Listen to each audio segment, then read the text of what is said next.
What is something that tourists always get wrong about experiencing Las Vegas? Ooh, I think what they get wrong is the fact that they spend all their time at the Strip. What got you into starting the Nothing to Do LV page?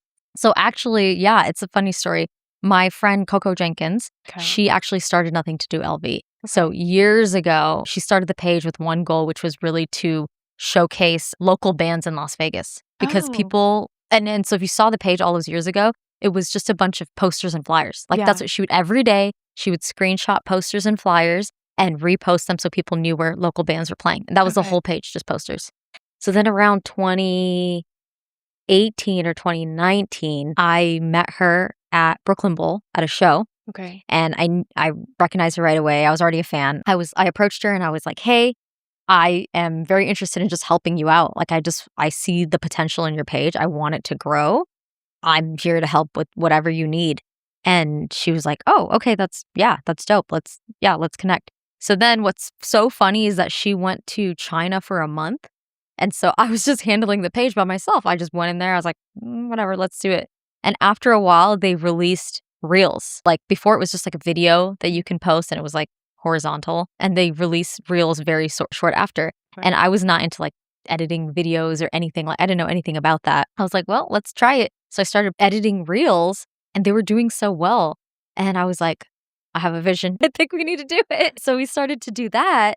And yeah, the page really kind of like took off at that point, like between, and also I'd say it's a good balance because she's very locked into the local like art scene and the music scene. And she's a musician herself. She's a bassist, she's a DJ, she's a singer, she's like all of that. So she knows all the local artists and is very big in the counterculture movement in Las Vegas. Cool. That kind of off strip thing, you know?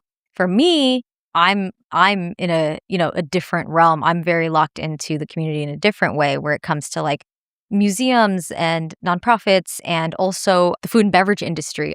Love the food and beverage industry, even though I've never worked in the food and beverage industry. Right. But I have a strong passion for food and everything. So at one point, I started a page. It's called Vegas Food Scene. And I was literally just posting pictures of my food that I was eating every day on there. Like the worst pictures ever. And I just didn't want it to cloud up my regular page. And then one day Coco approached me and she was like, hey, why don't we like the culture in Las Vegas and we'll have a page dedicated to the food scene in Las Vegas. I love food. I got it. And then here we are all these years later. That's awesome. I remember when I first came across Nothing to Do LV, I think it was like around 2019.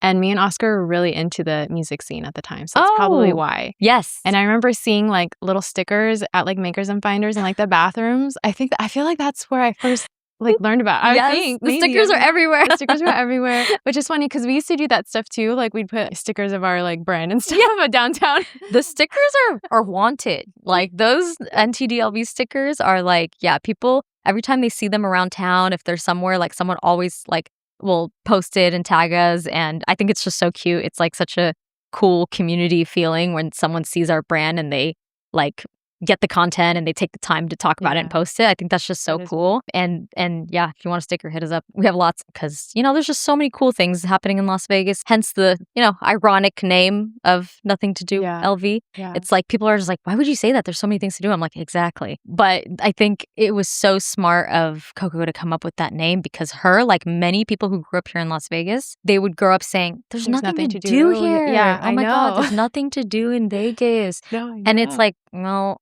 I'm sorry you didn't go to all the cool cultural places. Mm-hmm. There was museums here. There's parks. There's, if you want to go see snow, it's 45 minutes away, Mount Charleston. If you want to see beautiful red rocks, it's like very close by. Calico Basin's close. You want to do water sports, you can go to Lake Mead. You want to go to California, it's 4 hours away. Mm-hmm. Like there's everything here in my opinion.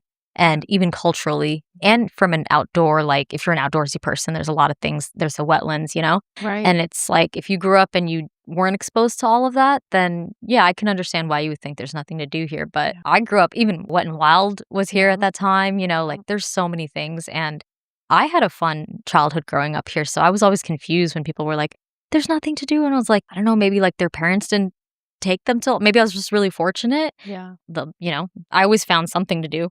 Yeah. No, I remember like being in high school or middle school and us saying, like me and my friends saying that there's nothing to do here. Cause I think the the thinking was like, you have to be 21 in order to have fun here. And it's true, I probably didn't get taken to like the wetlands and things, or Wet and Wild or things like that. Yeah, I remember like being with my friends and we were just like sitting out in the neighborhood and being like, there's nothing to do here. We have to drive. When we saw that, I was like, okay, that hits hard, because I remember saying that. It's the locals who are like, what?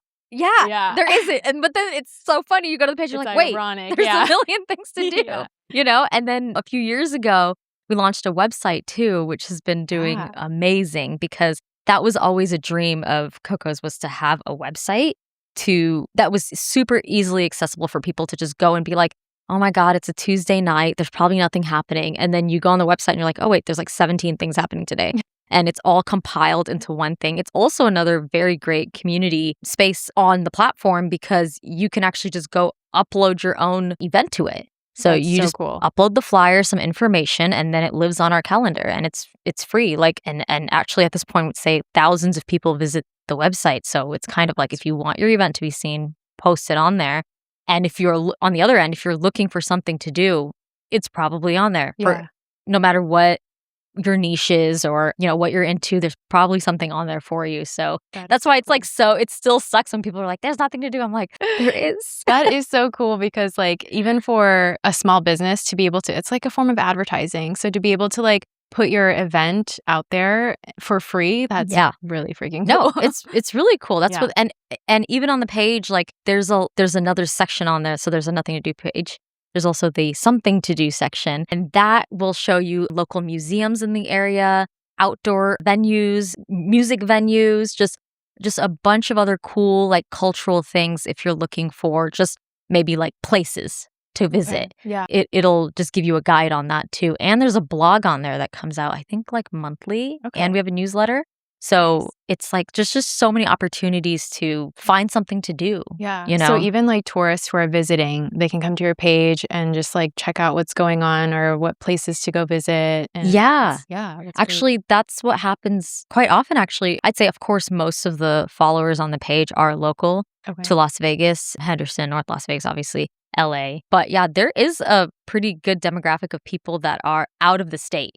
And people will actually meet us and be like, oh, this happened not even that long ago. I was at the Durango Hotel, and this man and his son came up, and it was really nice. And he was like, oh, you're nothing to do LV Eats. I was like, yeah. And I was like, oh, you guys are locals? And they were like, no, actually, we just moved here from New York. But we started following your page in New York because we wanted to start prepping and figuring out fun things to do when we moved here, and we're moving here next month. Oh, that's like, cool. Oh my God, that's the coolest thing I've heard. Like people in other places like using us as like preparation to kind of hype themselves up to come to the city. Yeah. I think that's so cool. And that's initially that wasn't the point.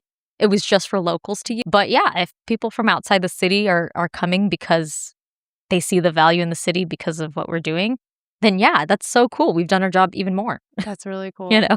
And how do you stay on top of like what's happening in Vegas? Do you actively go search for it, or do they always just come to you? A little bit of both. I think at the beginning, it was a lot of active searching. It was like, okay, what's happening? We got to find the poster. What events are happening? Okay, someone sent us a private message and they're like, this is happening. Okay, cool. Do you have a flyer? Like, you know, it was more sourcing. Now it's like we're inundated with tons of events. Like the DMs are full of events, or at least from even my aspect, like the food page, tons of people send like collaboration requests, either for actual visiting their business or for just collaborating on their video. Yeah. Because the page is, I think people recognize the page as somewhere where they can go and find even cool restaurants that are local. So now it's a little different. I would say we don't have to source that as much anymore, especially with the website, like I was saying. That's kind of, it's redundant to go look for it now because people will just upload it to the website. Yeah. So that's the most important thing, I think. I feel like letting people know like, hey, this exists, just literally go upload it, you know, rather than sending us like a DM or something. It's like the DM might get lost, but if it goes on the website, it will we'll get pinged and someone will upload it to the website, you know? That's awesome. So yeah, which is cool, is less having to find it, more people being like, can you share this? And we're like, yeah, of course. So what makes the cut?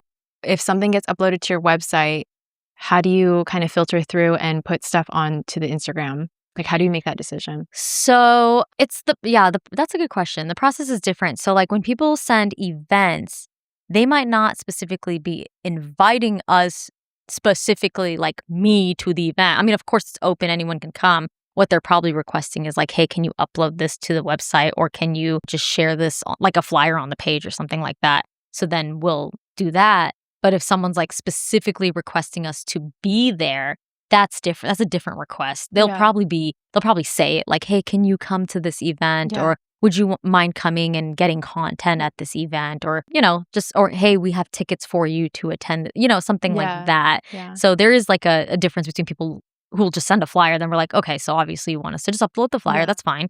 And versus people who are just like, can you attend? So yeah, there's definitely a difference in that. And then the ones we attend, of course, especially if it's like a local thing, we love to collaborate with. And we're also very fortunate that a lot of local businesses like to work with us. And they also so while uploading things on our website is free, there's promotional packages, of course, that we offer. So a lot of local businesses do love promoting with us because they know the reach is local. So it's so many layers, right? Yeah. But I think for us, it's kind of like we know it like the back of our hand. We like can see something quickly and be like, oh, this is this. This is this, Or this is good. And this is something we want to share. This is something that our followers might not be interested in. Have you ever like agreed to do a collab and then you're like, I don't like this product, or I don't like this food, or I don't like this place? How did you handle that? It has happened maybe once or twice. I will say like people are pretty good about, I think it goes both ways, right? If someone reaches out to you and they request something like to come make content or collaboration or something like that, right?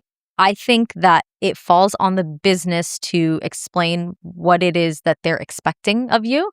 And then it falls back on you to tell them what your expectations are on your end. Similar to when you send a contract. The contract should hopefully benefit both parties.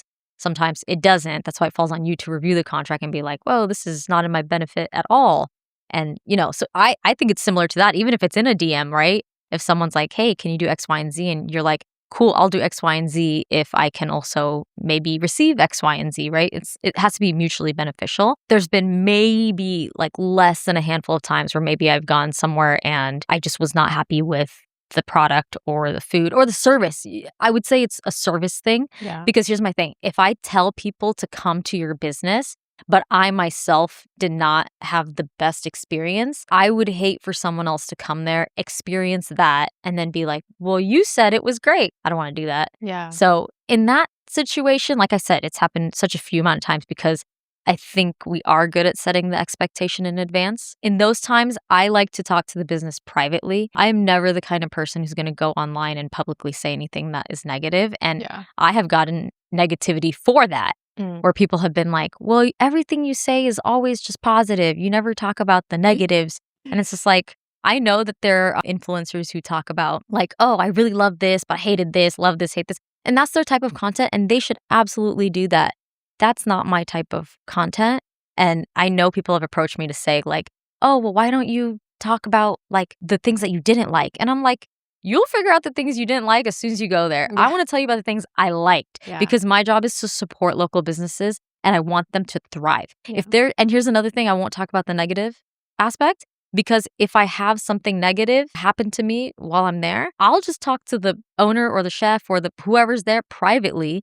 And hopefully we have a good enough rapport or they trust me enough to tell them like, hey, just so you know, my experience here was like not the best. Before other people come in, maybe you want to fix this, this, and this. Or, hey, this dish I had was like, I don't know, really cold when it came out. It was like extremely whatever, right? And maybe you talk to them in private and you're like, hey, before other people come in, maybe. And hopefully they value that. And I think it's better that that's fixed on the back end to make the service better for future people.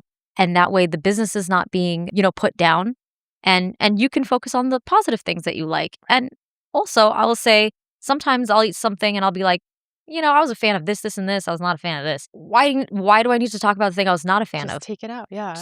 I'll just talk about the things I love. Yeah. Right. And I try to do that in my life too. I talk about the things that I love. I don't tend to be super negative and talk about things that which is amazing. Don't serve me. It's like, why would I waste my energy, time, or breath doing that? And again, if you're the kind of content creator who that is your content, literally do it. You're real and you're showing how you experience it. And that's your experience. I can't and won't do it. Yeah. Yeah. And I get that, like for the creators who do talk about like the negative, it like builds trust with their audience. But like being a small business owner too, it's like you don't understand, or some people don't understand how like a negative review or negative comment can really impact a business. So Oh like my I will God. never leave a bad review on Yelp or Google because I would rather just not. No, absolutely. Because I feel like it would hurt the brand more than anything. So, but I like the way that you approach it because like actually giving them that feedback is super, super valuable. It's Yeah. like, okay, yeah, now I understand why maybe people aren't liking it directly without, being publicly shamed Yeah, for and it. I just don't think that everyone needs to be publicly shamed or businesses. And like you said, people don't understand how small the margins are for a restaurant, right? Yeah. Like, and you made several good points, right? Restaurant margins are already so small, Yeah. especially if it's a locally small owned business, right? And now you're hurting them even more. Also, I think of the trickle effect, right? You're hurting the business. It's hurting the staff that works there who are earning a paycheck so that they can take care of their families, right? Such a trickle down effect. Yeah. It's like I don't want to know that I was the reason for that, right? Yeah. And then also another thing this is very socially acceptable to, like, you have a bad experience, you immediately go on Yelp or Google and you talk about how horrible your experience is, right? Think about this though. You've had 100 good experiences. You never took time out of your day to make even one good comment on Yelp or Google or anything to be like, this service was amazing. They went over the top and they did this, this, this. You never take the time out of your day to do that. What do? You have one bad experience, you run to Yelp, right? It's like, what if you reverse that? Yeah. Imagine how much good you'd be doing and how much you'd be helping those businesses by leaving those good reviews. Because also think about this, even when you go on Yelp and you look at like a 4.5-star rated restaurant, what is the thing that most people do? They'll go look at the 1-star reviews. Why? It says 4.5. It says people had a great time. Most of the reviews are 4s and 5s, but you still want to know what the bad reviews are. Yeah. I get that. That's fine. But it's just so funny to me that like one bad experience will echo for such a long time, and people will talk about bad experiences first. Yeah. And they will tell their friends and be like, I had this horrible experience. Because it's kind of like you want to share the tea, you know? Yeah. But when you have like 10 good experiences, never talk about it. You're like, wow, that was cool. Yeah. Never think about it again. And I don't know, especially in the industry that I'm in, which I guess is several different industries, but they all rely on having good experiences, good customer service, and good hospitality. Yeah. Whether it is, I personally think even as an influencer, like it is important for you to have good service, good hospitality, and be a good customer or be a good steward of that business because you're the one representing it in that video. Yeah. And I think that for anything, right? For how you carry yourself, your business, anything like that. So it's just like, yeah, it blows my mind. It's like you have one bad experience and you're like, you run to go tell people about it. And then so many good experiences, you never talk about it. And just being a good person and spreading good karma. Like that's no, really. And just that's think how about, I think about it. yeah, think about how many people it would help too, right? Like and especially my favorite thing is calling people out by name, like a server who went above and beyond, or like a person at that business that you went to go see and they just provided the best service. Like being able to capture their name and then make sure that even if you do leave a review, like you mentioned specifically, that kind of stuff goes a long way too in making that person stand out at their job. Yeah, too. That's so true. I don't think I've ever done that, and that's a really like imagine getting that. Wouldn't that feel so nice? Yeah. Like by name, you're like, oh my God, like someone remembered me because and then what does that do? Encourage you to provide even better service. Right. It's this whole like, it's either a negative vicious cycle or it's a very positive cycle. Yeah. Right? You get to choose which one it is. Yeah. Yeah. We actually had that recently with one of our really good clients left a good review, and then she mentioned one of our engineers, and we were like, congratulations, no, like in the group text. And then your engineer's like, wait, oh my God, they call me by name. Well, I kind of can't mess up anymore. I have to stay on this track because I've been recognized. And it's just those little tiny pieces of recognition that make people feel so happy and valued. And it's like that, like, I'm thinking like intrinsic value, right? Yeah. Like that form of recognition that is not monetary. Yeah. And it just makes you feel good. Yeah. And I think intrinsic value is so important, but not many people utilize it or think of it. They're always just like thinking of it from like a financial gain standpoint, not like well, what other benefits am I getting out of this, including public recognition? Yeah. You know, that's so true. Yeah. I love their passion for community and just like small businesses in general? Like, is there something that sparked that, or have you just always been like really? That's actually a good question. I don't know if I've ever thought about like why. Yeah, I mean, community has always been really important to me. Like thinking like growing up, like I always had like a very diverse group of friends and they were all involved in different things Yeah. from music to dance to theater to just they had different passions and they were all of different backgrounds and ethnicities. And so I was like, wow, this is so cool. Also, me being like a minority, like woman, and my own passions, like yeah, it always just kind of one of my friends would be like, hey, I'm in a band. Come watch this band. I'm like, I'm there. Someone's like, hey, I'm showing my piece at an art gallery. Do you want to come? I'm there. Someone's like, hey, I just got this cool new job at this restaurant. And even if they're just like a bartender or whatever, and they're like, come visit me, I'm like, I'm there. Yeah. And that's just always been like a natural thing for me to support my family and friends in whatever their passions are. And then maybe that's kind of, yeah, because I've just never thought of the question. I'm seeing like that thread line that you're kind of doing a similar thing now. Yeah, it is a really good question. I don't know where it like sparked, but I'd say like maybe at least my passion for food was sparked by my mom. Because growing up, she was always in different roles at different companies that were in the food and beverage industry. Okay. And she's an amazing cook. She's an amazing chef. Like growing up, I got to try like all kinds of food because of her. Also, being an Asian mom, she wouldn't let me leave the table without clearing my plate. Yeah. So it's like I didn't really have the option. I had to eat the food. But at the same time, I learned about so many different foods because she was like, no, you're going to eat that. That's awesome. And I didn't want to, and then I did, and I was like, "Oh wait, it's great." So that's where my like food passion started. And then as I got older, I was like, "Oh, I really like to cook."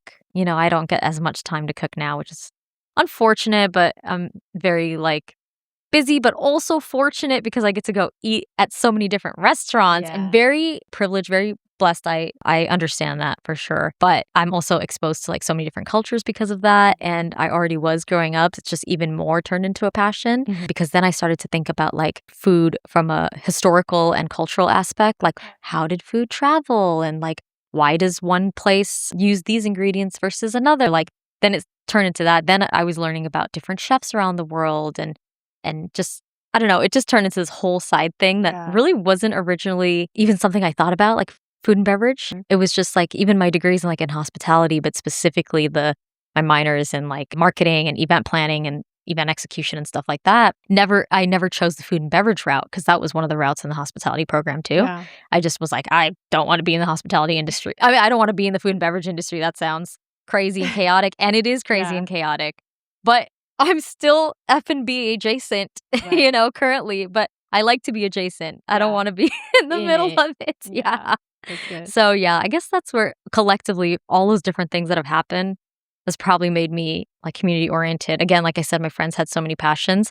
And so every time I would go out to a different thing with them, you just meet people, Vegas is so tiny. And the next thing you know, you're part of this like bigger, greater community.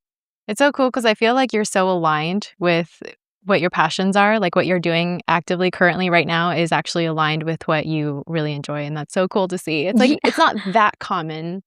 And you're like actually doing things that you like, it seems like. I do. I am also very like, I'm the kind of person who's just like, do I want this? Can I do it?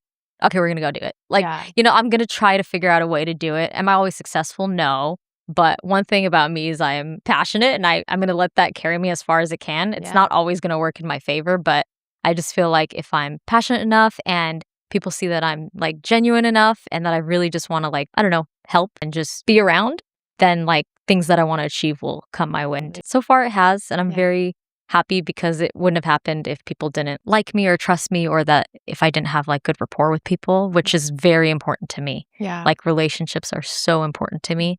Every person from like, if you're a friend or you're a family member or you're a vendor or you're a client or anybody, like I love building individual rapport with people so that if anything should happen, I hope that we have enough rapport to where you or I would never take anything too personally. It would be like, okay, something went off, but I know who you are and I'm not going to question that. Yeah. And that's like really important to me. Passion and relationships. Yeah. Secret sauce. That's it. You're like a really busy girl. So what does like a content week look like for you in your life?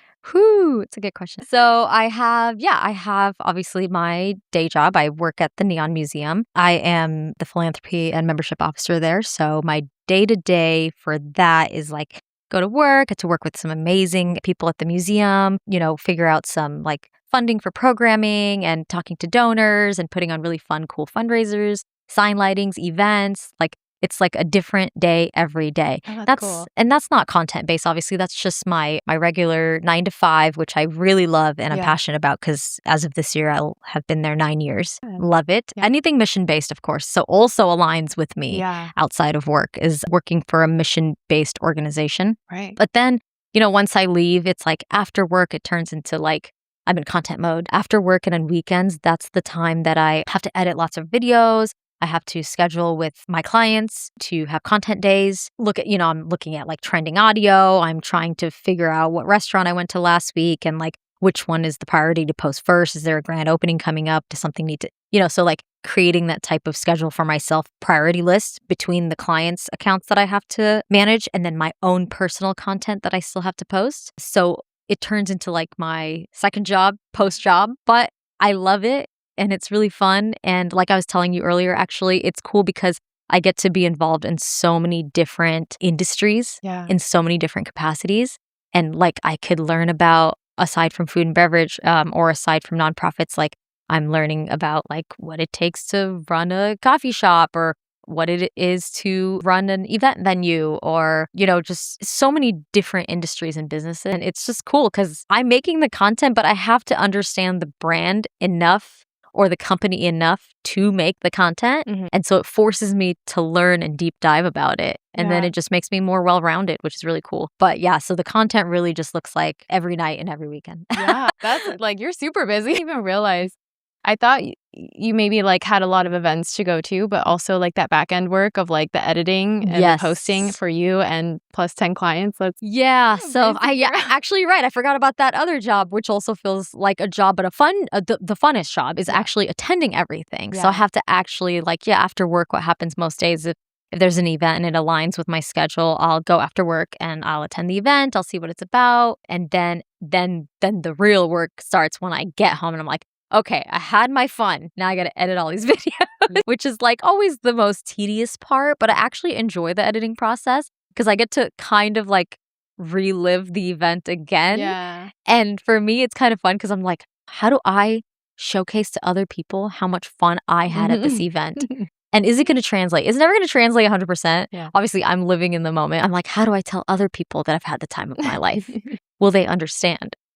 So that turns into a thing. And then again, from the business aspect of like doing it for clients, it's different because they have a specific brand and each one is different. So you kind of have to follow that a little bit, but still make it kind of fun and also talk to each of the businesses and see if they're okay with making like sometimes silly content. Yeah. Or do they want to stay focused on we need the shots and the images and the only focus on the food, that kind of thing. Yeah. It's business to business. Yeah. It's different. So yeah. It's quite the process. Like a specific process for your pages or for your clients to grow their accounts? It's actually really funny because of course people's like main things when they post content is like, I want to grow my page. Like that's the biggest thing, right? I want to grow my page. I think you should work backwards. I think that when your focus is growing the page, you're not passionate about it. People are going to see that. I think you work backwards. I think you make the content that you're passionate about and other people will see it and then it'll grow the page, right? Similar to even as a business, like I try to tell them, I'm like, look, let's say even if your page has like 500 followers, right? As a business, 500. That's, you know how many people 500 people is? Like, I know it feels small, but like put 500 people in a room. You know how many people that is? And then also past that, that's 500 people who actually want to see what you're doing. Like they follow you for a reason. So why don't you focus on the 500 people that are looking at your content and give them what they're following you for? Then other people who are into that will follow you. Yeah. Versus trying to make content for people who don't follow you. Why? It's like I'm giving you my time of day by following you and looking at your content and engaging with it. But instead of making the stuff I like, you're making stuff for someone who doesn't like. You know what I'm saying? Yeah. Like build that loyalty and then other people will see that and then they'll come. Yeah. And also when you're a business trying to sell something, you have, again, back to the 500 example, 500 people have eyes on your business who are actually already invested in your business and will probably spend money at your business because they're already invested versus like people who don't know you. Of course, you want to bring them in, but there's no investment there. Like, they're not going to probably hire your business for anything because they don't even know you exist. Right. So again, if you focus on the people that are already there, like the OGs, the day ones, the people that follow you, engage with you, like with you, share your content, like don't make content for people you don't have. And I think that's what people do. They're Yeah. like, what's going to bring in more? You don't know. It's like a coin toss. Yeah. Maybe you do it and nobody comes. But at least it's guaranteed if you make content for the people that already follow you, they're going to love it. Yeah. But that's just my opinion. Again, I'm not saying that that's like a proven true statement. Right. I just think that's my personal philosophy. Yeah, I love that. It's like nurture the audience that you already have. Yeah, Instead exactly. of going out trying to impress all these other people. Yeah, same with in life, right? You're going to nurture the relationships that you have first because those are the people that have invested time and energy into you. So you kind of owe them that investment back because, you're going to reciprocate it. Yeah. So you're not going to be like, oh, I have these 3 amazing friends. Let me go find some other ones. It's like, Screw the 3 friends. Screw those 3 friends. It's like, no, like you would nurture the friendships that you have and hope that they grow even stronger and better. Right. Like. What is a spot in Vegas that you feel like is genuinely underrated that you want more people to know about? Ooh, okay. Wait. This is so funny you asked this because the other day I was like sitting on the couch and I was like, okay, there's so many, and I'm assuming you're talking from a maybe food and beverage standpoint. Either one. Yeah, okay. Anything. I'm going to focus on the food and beverage Okay. one because that's where my main passion lies. Okay. So I actually wrote it down. Okay. This is so funny. It's like a week ago. Yeah, you knew I was going to ask you that. Oh my God. No, I literally had no idea, but I was like, I want to know for myself. I have 6 total that I am obsessed with. Everyone else, I'm also obsessed with you, but so don't hate me. These are just my favorites.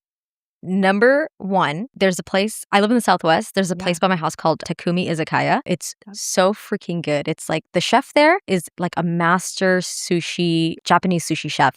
And he is there every single day making the sashimi and the nigiri and all the fresh rolls right in front of you. Small, cute restaurant, high quality food. I love that spot. I don't even think I've ever posted about it. I'm just a regular and I just love it so much. I need to go there because I love sushi and I live in the Southwest. Oh my God. Please why haven't I go. gone? We'll go. Takumi? We'll go. Yeah, we'll go. Let's go. It's right there. Okay. And then, another spot that I really love that I've been going to for years is Comex.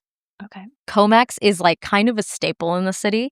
It is Korean and Mexican food combined. It's Mexican food with Korean ingredients. It'll be like a bulgogi taco, kimchi, fried rice, or like a burrito, but it has like Korean ingredients and spices. Yeah. That place, again, staple in Vegas, one of my favorite spots. Another spot that I've talked about actually extensively, but I can't stop talking about is Rang's. It's a Spanish, Filipino, and Italian combination. Oh, wow. They won Best Restaurant, I think, in 2023 in Vegas. Wow. And it is literally just a cute, small, mom and pop owned restaurant with the most amazing chef Rang, and the food is just so good. So that is another one. Ada's. I'm a huge fan of Ada's. Okay. So Ada's was at Tivoli Village. It's by Chef James Trees. He owns Esther's Kitchen.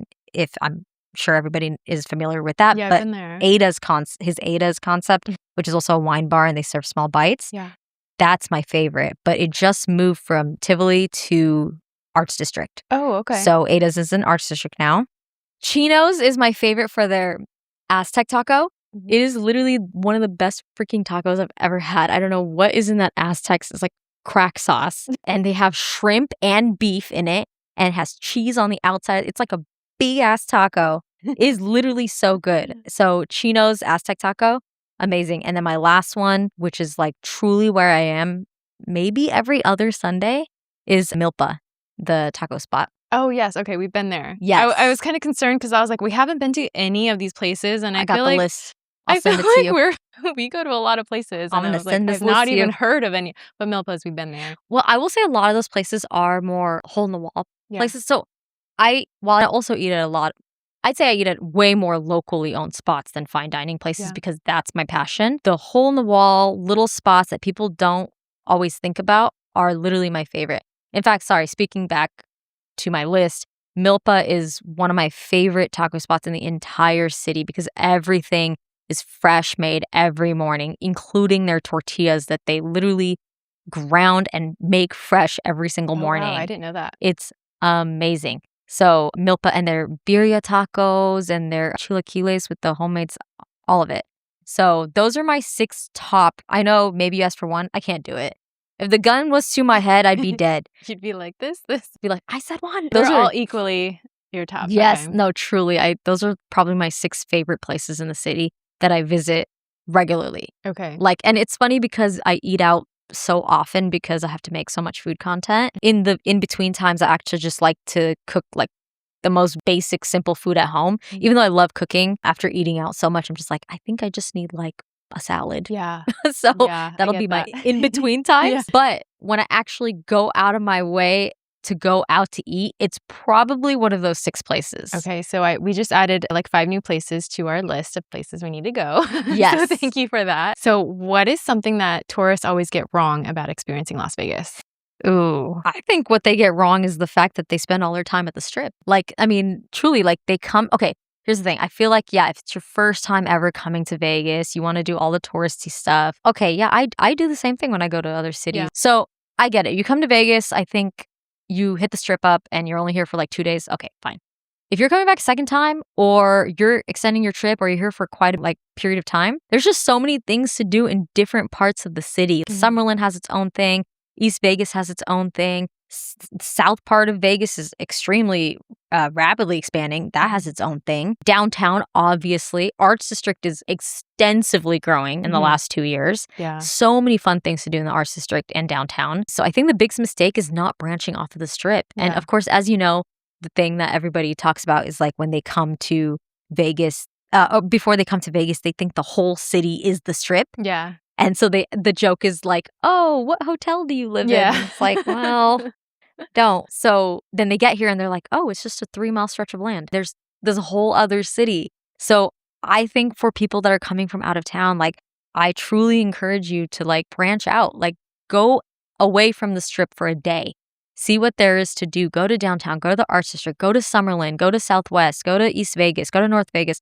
There's something in every corner of the city for you to explore, whether it's from a event standpoint, a local music standpoint, a food standpoint. Yeah, just don't just stay on the strip the whole time. There's so much to do outside of the strip. So I think it's a missed opportunity. What's your favorite part of town? I'm biased in 2 ways because one of my favorite parts of town obviously is like Arts District because I'm there all the time. Like I'm always going to a bar or a restaurant down there or something fun's happening down there. It's a new art gallery. There's Market in the Alley, you know. There's lots of cool restaurants opening. So I'm like always in the Arts District. Also, I work at the Neon Museum, which is Right. really not Yeah. far away from Yeah. there. So, of course, downtown and Arts District have like my heart. But I live in the Southwest, and I've lived in the Southwest since I was 12, Oh, wow. 12 or 13. So there was nothing there. Yeah. Like the 215 didn't even wrap around yet. Oh, really? Jones or maybe Jones, or the exit after was like one of the last exits, and they were continuing to build the rest of the freeway. Yeah, so you were like in the outskirts of the city, like Yes, girl, there was my neighborhood and just miles of desert. Yeah. There was nothing else there. And I was so mad at my parents because like, you're moving us out to the middle of nowhere. Yeah. All my friends are over here and you're forcing me to come live here in Yeah. this random place because I had to move schools and everything too. Because when we moved here, I think I was in like 6th grade and I had to leave all my friends and go to a middle school that I was not originally zoned for. So all my friends went to that middle school. And then I had to go to a brand new one here. And there was nothing. There's literally nothing. Just like our neighborhood, an American West neighborhood, a gas station, and just miles of desert. And now it's crazy because that whole Southwest area has like, it's like people call it like Chinatown 2.0 or Chinatown Part 2, if you don't want to call it 2.0, because there's so many amazing like Asian restaurants. But there's also like Italian restaurants and just like Americana spots like in that area. And then, of course, there's like the Durango, the Uncommons, the Bend, IKEA. That's kind of closer to where I live, that area. Yeah. And they're, doing movie theaters there and this and that. Like, I obviously am biased and I love the Southwest area. Yeah. Like, and there's like hiking trails over there and the mountains are so close by. It's like beautiful. And you're like close to the strip, but fortunately not close, a good amount of closeness. So I agree. I think we have the best amount and type of cafes and restaurants in the Southwest. Yes. I feel like no other part of the town has what we have in terms of food.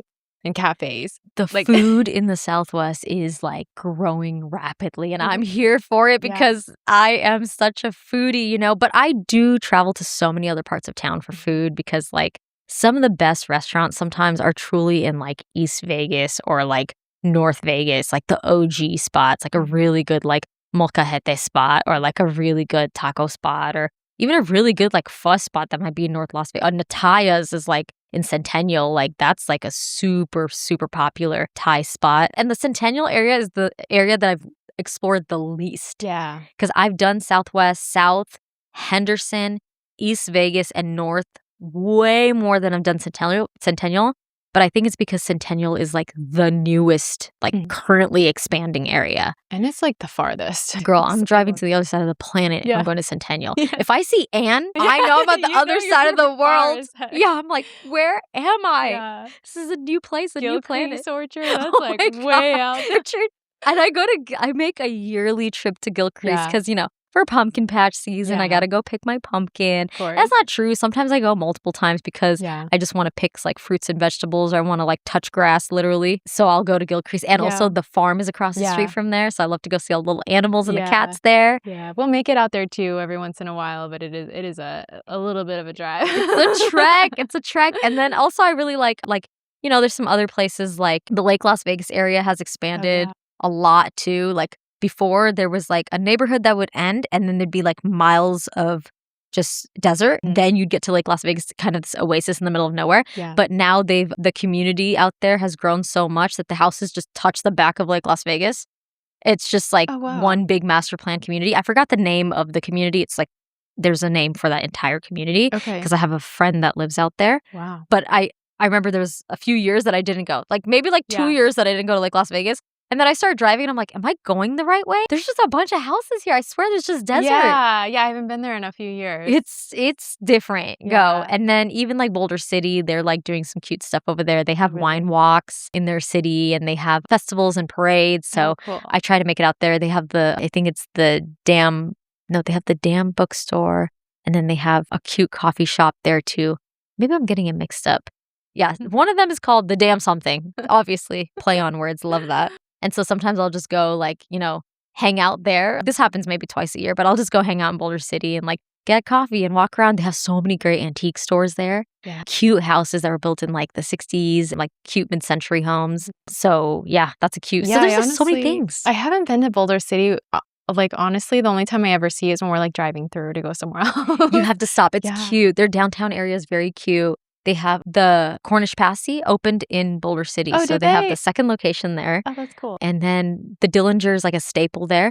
They have a burger that's very famous that has peanut butter in it. Oh. That's really good. It has like bacon, a thick patty, and peanut butter. Oh, wow. So good. And they have live music. They have a lot of cool local bands in Boulder City too. Okay. So yeah, Boulder City is a really cool spot to just check out too. That's another thing that people don't know to go see. Like, yeah, of course, like Las Vegas, Boulder City. And then, you know, also the city of Blue Diamond. Okay. I don't know if you've ever been there, but it's so I'm so far southwest that city of Blue Diamond is only like an 8-minute drive from my house. Okay. But for other people around the city, it could be like 40 minutes to an hour. Is that like where the Blue Diamond Target is? Is that considered the city? Or is it no. further? So literally like if you're on Blue Diamond and you're taking the back way to get to Red Rock, there is a little hidden city that has like several hundred people that live there. Okay.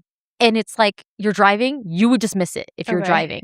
Like if you don't look to your left and look out a little bit, there's a whole city with like a little post office, a restaurant, a little school, their own little fire station, all out there. Okay. And it's like if you're on Blue Diamond, like I live on Blue Diamond in Fort Apache, and that's like I think one of the last spots before you start just driving out to the desert to go to Red Rock. You drive 10 minutes past Fort Apache and Blue Diamond, you're at another city. Okay. And it's so cute because they have, what is that called? Of course, the name escapes me now. There's a cute restaurant there. And while you're sitting inside the restaurant and they have great food, you have the entire view of the mountain in front of you while you're sitting at the restaurant eating breakfast in the morning. And people are doing little hiking trails and they're riding their bikes out there. There's goats out there in the little city. Like when you walk in, there's a park with like a half pipe and there's just like goats walking around. You're like, where am I? That is so cool. So all these little hidden treasures, see? Yeah. I don't know. There's just so much to do. There's always something, even us who's been living here our whole lives, there's always a little bit more to explore like that. Yes. Like so many. Boulder City and That's crazy. Yeah, I love it. A new adventure every day. Is there anything that you won't post even if it's popular? I feel like if something is extremely oversaturated and people have talked about it a lot, then I just feel like my content's gonna get lost. Yeah. You know, it's like it's not standing out. It's just gonna fall in, right? Yeah. But there's like layers to that too, right? Like for example, the other day my friend was so sweet. She like called me last minute. She's like, I have tickets to go see No Doubt.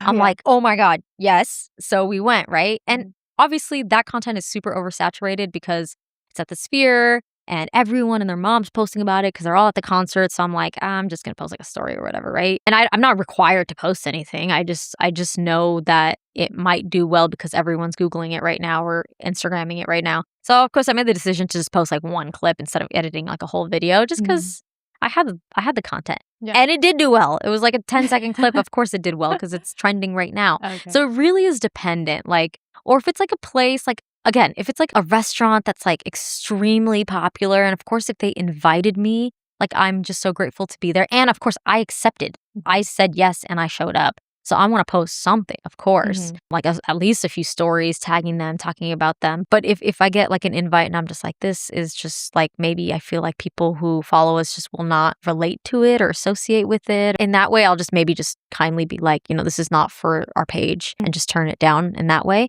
But I really try not to say no to anything. That's the thing. You never know who likes what. And that's what the page is about, is like being able to showcase things for every person, every niche, for everything. Maybe it's a mainstream thing. Maybe it's like the super most niche, like anime market. Like we do that, and that's a really cool event. Yeah. Because we're, I think, one of the sponsors for Anime Market. Oh, cool. And that's something people don't know about, but so many people are into anime. So what if we were just like, nah, we don't like that, so we're not going to post it. Yeah. Okay, we just stopped so many people from finding out that there's this cool anime market happening. Yeah. Like, even if it's something where I was like, I'm not like super interested in it, but I'm like, I always have to remind myself, but there's other people that are. It's for your And community. that's the point. It's not always for me. It's for like other people to be able to share it with their friends and family and be like, we should go do this, or we should go support this, or this is happening next month. We should go check it out. You know, I always have to remind myself, like, even if I'm not like super into maybe something, I'm like, someone will like it, and I'm sure they're going to appreciate having the knowledge, Right. So I guess, I don't know. That wasn't really like a full answer. So what is next for you, or what are you excited about for the future, or what are you building? I love the content that I make. I think I want to focus maybe even more locally than I already do. I think that I do occasionally post things for bigger brands, and I'm not opposed to it. Like I said, you never know who likes what. If someone really wants to go to a restaurant by Jose Andres 5-star dining experience, and maybe they didn't know it existed, well, I'm glad that I was the one to tell them. But again, like, I really enjoy going to local things and local shows, local events, local restaurants. So I really want to put more of a focus on that. Like, my intention with everything that I do should be to help someone in the community at some point. So that's kind of where I'm trying to go even more in terms of like the actual business management side of things, where I'm like managing accounts and stuff. I have enjoyed growing that business a lot, being able to help a lot of businesses kind of showcase their brand in a different way. And the way I approach content is always in a really fun way. Like, I want to show more of the staff than I do of the product. And I think that some people will disagree with me, and they'll be like, well, no, we're here for the product, so show the product, right? And I'm just like, yeah, but everyone's showing the product. Everyone can post a picture of a cheeseburger. Everyone can post a picture of the event layout you do for your venue. There's other venues that will do the same thing. But what sets you apart? It's the cool staff that you have. It's the fun things that you do. Yeah. It's the inside jokes that you're bringing your followers into. Or it's relatable content that people will be like, oh my God, my boss is like that too. I got to share this to my coworkers, right? So now it's like a 2-for-1. Someone shared your content because it was funny, and now it's associated with your brand, right? Like, I think that's how I like to approach content, in like a more fun way that involves humans. Yeah. Of course, the brand has to always be represented, and the product, whatever it is, has to be represented. But I think there's a way to do it subtly, because the thing that people hate on social media, ironically, is being marketed to. Yeah. Right? Think about it. You're scrolling, you see something that feels like an ad, skip. It feels like they're trying to sell you something, skip. Like, you don't want to look at that. You're there for entertainment. Yeah. You're on TikTok because you're trying to be entertained, or find something funny, or learn something new, right? The moment you see someone who's like, they're at a car dealership and they're like, I'm trying to sell you, no, I don't want this, right? But if they're like doing a fun video at a car dealership, you're like, whoa. You're watching it, you watched the whole thing, you loved it, you saved it, you shared it, you interacted with it. Yeah. And then also, the next time you want to go get a car from the Kia dealership, you're like, hey, I remember those people. They look so fun. Yeah. I bet they would be so fun to work with, Yeah. you know? It's I that think human to human like interaction and yes, relationship. exactly. And that's kind of what we do with our page at the Pod Place. We've Yeah. actually given the liberty to our guys, our engineers, and our staff to just make their own content. Like That's how do it whatever should you want. And they're be. fun. They're way funnier and way better at it than we are. Like that's their personality and like that. Yes. Yeah, and we love that. Like that it's kind of just taken off on its own where we're not like the, the content strategists behind it. Like we're Yeah. just like do whatever the heck It you want. happens organically and naturally, and Yeah. you know and trust your staff. So they're just like, they want to represent your company and your brand well. So they're going to do a good job. And you're giving them the ability and empowering them to do something that they already enjoy doing and showing their personality.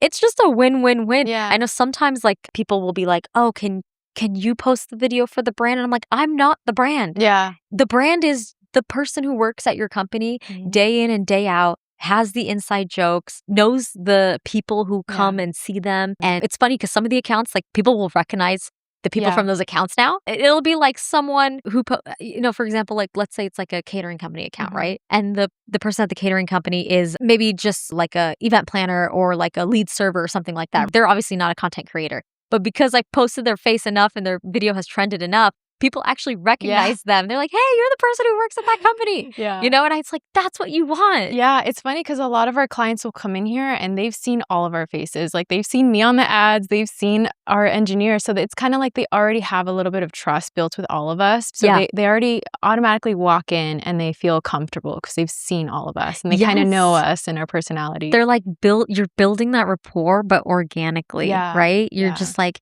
hey, we're cool, we're fun. And you don't like come get to know us one-on-one, but like also here's a little clip about kind of how we are, and this is how we operate and this is the kind of environment that we have. If you associate with that environment, then come work with us. Yeah. And, or also the opposite, like maybe they're like, oh, that's exactly. That's not for me. And I'm glad I know now before I showed up, like it works both ways really. Yeah. So yeah. I love that.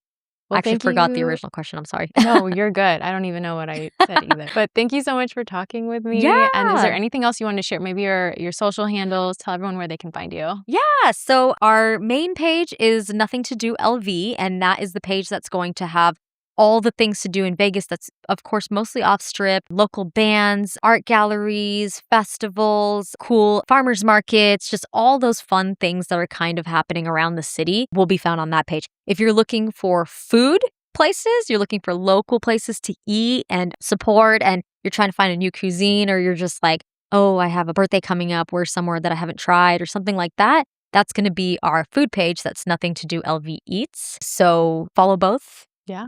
You never know what you're going to find on the pages. Yeah. We also do try to be a good resource for the community. So if certain things are happening in the community, we try to provide resource guides and things like that too. So, voter guides, things like that. So anything that's going to help just support the community, push it forward. Yes, and please check out the website. It's ntdlv.com. Super easy. And on there, you'll be able to, if you're a local business or an artist, or you have like a band show coming up, or just a cool like event at your restaurant or venue, literally anything, and you have a flyer and some information, like please go to the website and upload it. It's free. Of course, if you want to work more extensively with us, there's all kinds of like promo packages. And then if you want to just find other things to do in Vegas, the page is full of things to do. If you want to sign up for the newsletter, I really think that that's literally the best thing to do, because every week or so you'll get a newsletter and it'll just tell you, these are the things that are happening that we think are going to be the funnest or coolest this week. And these are the businesses that are being highlighted. And these are the things that you do not want to miss. And there's also a blog on there. We have other people in the community write the blog. Okay. So it's coming from the industry leader writing the blog themselves. Cool. So there's just like so many ways to engage with, again, not just the page and not just the website, but just in the community, just to be so involved if that's what you're looking to do. Yeah. Well, thank you so much, Giselle. Your passion for the community and the city is like so apparent. And I love that. Thank you so much. Thank you. And thank you for having me on. This is so cool. Like this space is actually so cool. Like this is my first time here. Yeah. And every single room is like its own vibe. I love it so much. Like, I can't wait to come back. Like, I didn't even finish getting my content here. Like, I took 2 videos and I was like overwhelmed, but in the best way. I was like, this is so cool. Thank you so much. Yeah, of I course. love hearing Yay. that. Thank you. Yeah, of course.